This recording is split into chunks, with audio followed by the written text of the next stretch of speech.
Welcome back. So recently I was reached out to by another epoxy company. I don't know. I wanted to try their product. So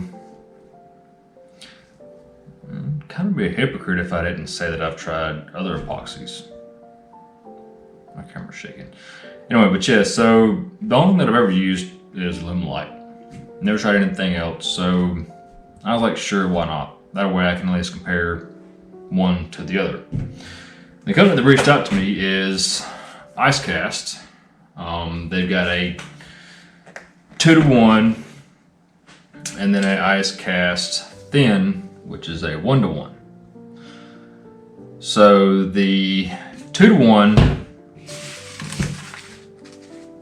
for some reason or other, they don't have it wrote down on the bottles or the labels of what it can and can't do.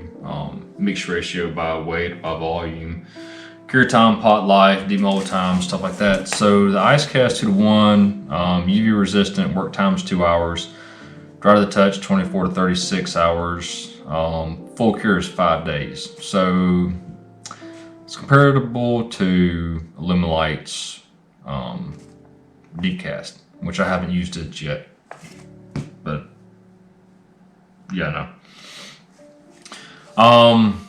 It's used for greater than 1 inch and up to 4 to 10 inches. It's 2-to-1 by volume, 3-to-1 by weight. The IceCast Thin, which is the 1-to-1, pot life 30 minutes, full cure is 8 to 10 hours. So it's 30-minute pot life, comparable to the Amazing Clear, but I'm just going by what I'm used to anyway. So I'm gonna be doing something that I haven't done before with this one. We're doing a lamp.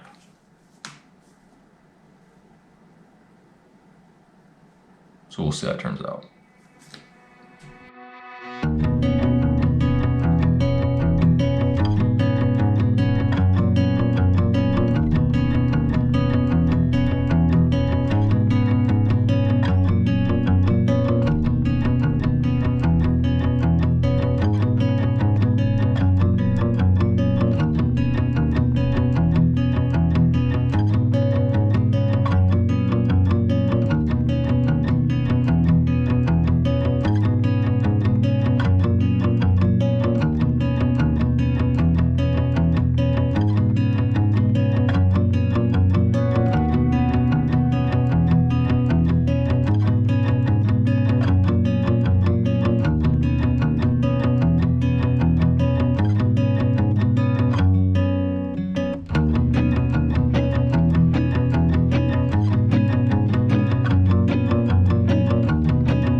Alright, so all in all, the ice cast, the 1-to-1 I didn't have any issues with. The 2-to-1 deep cast, I did have some micro bubbles in it after I got through sanding and buffing it. Still not sure what caused that. I'm in talks with them right now to try to figure out what happened there, but I mean they're itty bitty micro bubbles, like about pinhead size. But I mean both of them turned great. The only thing with deep cast on any kind of deep cast is it does have so long to sit. Mica powder being as light as it is, any of them's going to sit and settle over time. Whenever you've got 8 to 10 day full cure rate, that it will settle that long. But other than that, everything came out fine. Next video, I'm gonna have some fun with some faux golden nuggets, brass. See you next time.